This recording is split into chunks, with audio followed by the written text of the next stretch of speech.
Meus amigos, tudo bem? Hoje eu vou gravar aqui mais um vídeo rápido para vocês. Nesse vídeo a gente vai conversar um pouco sobre a fase excêntrica e aumento da extensibilidade do tamanho do músculo, ou seja, da extensibilidade muscular. Bem, a gente tem duas fases, né? A fase concêntrica e a fase excêntrica. A fase concêntrica, né? Durante a contração muscular, o músculo ele reduz o seu comprimento, ou seja, ele reduz o seu tamanho. E na fase excêntrica ele aumenta o seu comprimento. Quando a gente pensa nas adaptações ao treinamento, principalmente em relação ao aumento do volume do músculo, a gente vai ter o que a gente chama de AST, que é a área de secção transversa, que é um corte muito utilizado nos estudos para ver, né, o diâmetro desse músculo. Então, quando a gente tem uma resposta, por exemplo, em relação à hipertrofia, a gente diz que aumentou a AST, ou seja, a área de secção transversa, ou seja, o volume, né, o diâmetro desse músculo ficou maior, observando a partir de um corte transversal.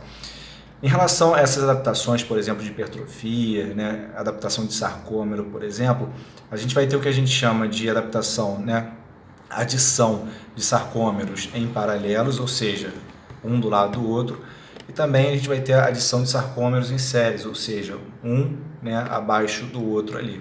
Quando a gente realiza, por exemplo, a fase excêntrica com uma certa predominância, ou seja, quando a gente exige, né, desse estiramento muscular, quando a gente exige desse alongamento muscular, a gente vai ter uma predominância também de adição de sarcômeros em séries, ou seja, a gente vai conseguir, né, aumentar o tamanho desse músculo, ou seja, a gente vai conseguir, através dessa adição de sarcômeros em séries, a partir do aumento do tamanho dos fascículos, a gente consegue aumentar essa extensibilidade muscular.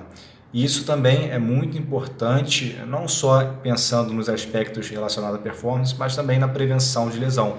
Ou seja, se você tem um músculo, né, que a gente consegue aumentar essa extensibilidade, a gente consegue, né, de certa forma também reduzir a chance de lesão, lesões essas que podem ocorrer, por exemplo, por um músculo encurtado. E acontece muito, por exemplo, nos isquiotibiais.